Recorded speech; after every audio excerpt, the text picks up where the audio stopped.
నమస్తే అన్న. నా పేరు ఇస్మాయిల్ అన్న. చెప్పండి అన్న, ఇక్కడ బై ఎలక్షన్స్ రాబోతున్నారు కదా, ఎట్లా అవుతుంది? ఈ ఉప ఎన్నికలు అనేది జూబ్లీస్ కాన్స్టిట్యున్సీకి చాలా దిట్టమైన, అంటే ఒక బాహుబలి టీం ఎట్లయితే ఉంటుందో అలా డీగొట్టడానికి రెడీగా ఉన్నారు. బహుబలాలు బల్లాల బాహుబలి లెక్క చాలా మంది చాలా ఎత్తడుగులు వేస్తారు. గతంలో గౌరవ పెద్దలు మాగంటి గోపినాథ్ గారు ఉండే, ఆయన ఫస్ట్ టైం టీడీపీలోకి వెళ్ళి పోటీ చేసి జూబ్లీస్ కాన్స్టిట్యున్సీ అభివృద్ధి పనుల గురించి కండువా చేంజ్ చేయడం జరిగింది.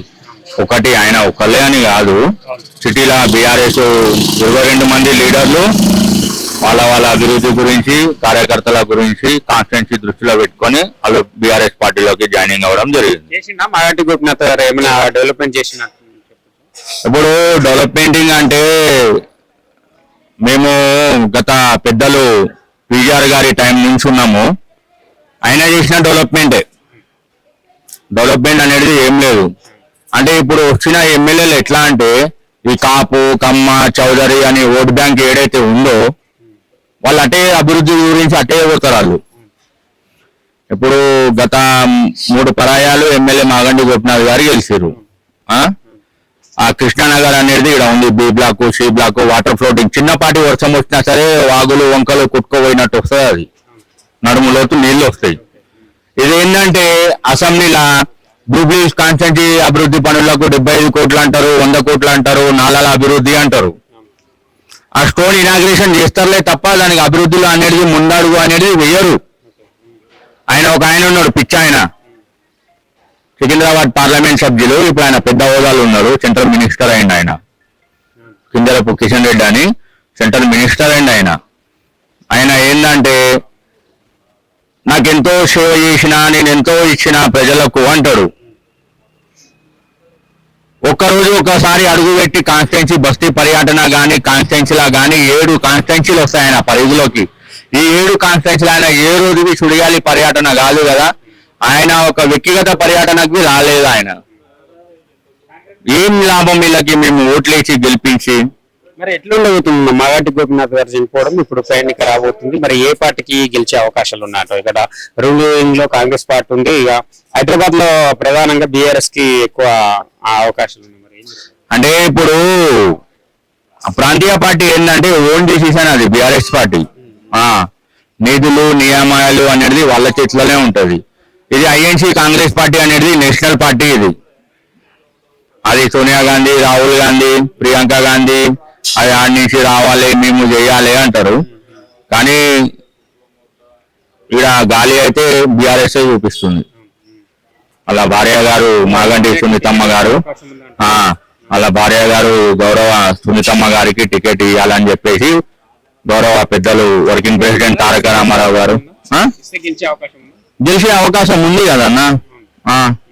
ఆయన ఇప్పుడు వ్యక్తిగతంగా అయితే ఏం లేదు, ఎవరికైతే ఇబ్బంది పెట్టాలో వాళ్ళకే పెట్టిండే తప్ప ప్రజలకు అనేది ఏం ఇబ్బంది పెట్టలేదు ఆయన. పేద ప్రజలకైతే ఇబ్బంది ఏం పెట్టలేదు. ఈ నియోజకవర్గంలో మైనార్టీ ఓట్లు కూడా కీలకం. మరి ఈ మైనార్టీ ఓట్లు ఇక్కడ అధికార పార్టీ కాంగ్రెస్ పార్టీకి వెళ్లే అవకాశం ఉందా, లేకుంటే బీఆర్ఎస్ కి కలిసి వచ్చే అవకాశం ఉందా? ఇప్పుడు బీసీ మైనారిటీ ఓట్లు 1,50,000 ఓటు బ్యాంక్ ఉంది. ఇక్కడ ఒక కాంగ్రెస్ తరఫున మైనారిటీ క్యాండిడేట్ నిలబడితే బాగుంటది అని చెప్పేసి రేవంత్ రెడ్డి గారి ఒక ముఖ్యమంత్రి, మన తెలంగాణ ముఖ్యమంత్రి పెద్దలు రేవంత్ రెడ్డి గారి సూచన మేరకు కెప్టెన్ అజారుద్దీన్ క్రికెట్ ఆయనకి ఇచ్చిరు. అంటే ఇప్పుడు ఆయన ఏంటంటే ఫేస్ వాల్యూ అనేది తక్కువ, కొన్ని సమీకరణ కారణాల వల్ల ఆయన గుర్తుపట్టడం కష్టమైంది. సులభ మెజారిటీతో ఓడిపోయింది. ఆయన 15,000 మెజారిటీ వచ్చింది మాగంటి గోపినాథ్ గారికి. అనిల్ కుమార్ యాదవ్ గారు అయితే ఆయనకు రాజ్యసభ, ఇక అసెంబ్లీ గురించి అయితే ఆయనకి అయితే ఏం లేదు. ఇది ఇప్పుడు నాకు కావాలి అంటే అది మన చేతిలో పేపర్ కాదు కదా, అది ఢిల్లీ నుంచి రావాలి, సిడబ్ల్యూసి మీటింగ్ లో కూర్చోవాలి పెద్దలు. అంటే నిన్ననే ఇక్కడ ఈ ఫంక్షన్లో ఒక కాంగ్రెస్ నాయకుల సమావేశం జరిగింది. సీనియర్ జూనియర్ అంటే కొత్త నాయకులు, పాత నాయకుల మధ్యలో కొన్ని అంటే చిన్న కాంట్రవర్సీ కూడా జరిగింది. ఇప్పుడు అది మొన్న జరిగినది బూత్ కమిటీ మీటింగ్ లా గౌరవ పెద్దలు సిటీ ఇన్ఛార్జ్ జిల్లా ఇన్ఛార్జ్ పొన్నం ప్రభాకర్ గారు వచ్చారు, తుమ్మల నాగేశ్వరరావు గారు వచ్చారు, ఇది ఒక వివేక్ గారు వచ్చారు, మంత్రి వివేక్ గారు వచ్చారు, అందరు వచ్చారు. ఇంకోటి ఏంటంటే అన్న, ఇది నేషనల్ పార్టీ ఏంటంటే పెద్ద సముద్రం. ఇది గౌరవ పెద్దలు వైఎస్ రాజశేఖర రెడ్డి గారు ఉన్నప్పటి నుంచి రెడ్డిలతోనే నడుస్తుంది ఈ పార్టీ. అది మరి ఎట్లా ఈ ఉప ఎన్నిక ముందు అలాంటి మనస్పర్ధలు గొడవలు జరుగుతాయి మరి కాంగ్రెస్ పార్టీ? మనస్పర్ధలు గొడవలు అంటే ఇప్పుడున్న మన తెలంగాణ ముఖ్యమంత్రి రేవంత్ రెడ్డి గారు ఫస్ట్ అయినా ఎంపీటీసీ, జెడ్పీటీసీ, తర్వాత టీడీపీ ఎమ్మెల్యే, తర్వాత కొడంగల్ నియోజకవర్గం నుంచి మళ్ళా కాంగ్రెస్ తరఫున పోటీ చేసిండు. బీఆర్ఎస్ పార్టీ అధికార పార్టీ ధనబలంతో, ప్రజాధనంతో ఆయనను ఊడగొట్టిరు. నేనేందో చూపిస్తా అని చెప్పేసి ఆయన మల్కాజ్గిరి పార్లమెంటుకి వెళ్ళి పోటీ చేసిండు. అతి త్వరలోనే మళ్ళా పిసిసి అధ్యక్షుడు అయిండు. అతి త్వరలోనే మళ్ళా తెలంగాణకి రెండవ ముఖ్యమంత్రి అయిండు. ఒక ఫోకస్ తో పనిచేస్తే మనం ఏదైనా అవుతాం. మీకు ఇందాకే చెప్పినా నేను, గత 3 పర్యాయాలు గెలిచిన మాగంటి గోపినాథ్ గారు ఆ నాలా గురించి పట్టించుకోలేదు. ఇప్పుడు మళ్ళా ఇంకొకరు వచ్చి మేము అది చేస్తాం ఇది చేస్తాం అంటే ఉప ఎన్నికల ముందు కాంగ్రెస్ పార్టీలో ఇలాంటి గొడవలు ఏ విధంగా జరుగుతుంది? గొడవలు అంటే ఇప్పుడు వర్గము విభేదాలు అనేది ప్రతి ఒక్క పార్టీలో ఉంటదన్న. అది దాని గురించి మనము చెప్పాల్సిన అవసరం లేదు. సిటీలోనే కాదు, విలేజ్ లో కూడా ఆడ ఏం చెప్తారన్న? బీజేపీ పార్టీ నుంచి కూడా ఇక్కడ బరిలో నిలిచే అవకాశం ఉంది. ఈసారి కొత్త అధ్యక్షుడు అక్కడ బీజేపీ పార్టీలో, మరి ముగ్గురు మధ్యలో పోటీ ఉంటుందా లేకపోతే ప్రధానంగా బీఆర్ఎస్ కాంగ్రెస్ మధ్య పోటీ ఉంటుందా? ఏం లేదన్న, గవర్నమెంట్ కాంగ్రెస్ పార్టీ ఉంది. సంక్షేమ పథకాలు అయితే అది కష్టమైన నష్టమైన గౌరవ ముఖ్యమంత్రి గారు చాలా స్వచ్ఛంగా వివరిస్తారు. మాకు ఒక మంచి క్యాండిడేట్ ఇస్తే మేము గెలిపించుకొని తీరుతాం.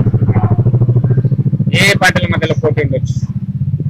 బీఆర్ఎస్ కి కాంగ్రెస్ కే ఉంటది. బీజేపీ ఉండదన్న, ఇక్కడ బీజేపీ అనేది ఉండదు. ఇక్కడ బీజేపీ మీకు కొత్త అధ్యక్షులు అంటే ఇప్పుడు సెంటర్ లో వాళ్ళు ఉన్నారు. ఆ గాలి ఇక్కడ విశ్లేషించాలంటే కాని పని కదన్న. ఇప్పుడు ఆయన లంకల దీపక్ రెడ్డి గారు ఉన్నారు, ఇంతకుముందు రావుల శ్రీధర్ రెడ్డి గారు ఉన్నారు. ఆయన నిలబడితే 12,000 ఓట్లు వచ్చినాయి. లంకల దీపక్ రెడ్డి గారు నిలబడితే 18,000 ఓట్లు వచ్చినాయి. అంతే. బీజేపీకి అంత ఉనికి బీజేపీ కాంగ్రెస్ కే ఉంటది.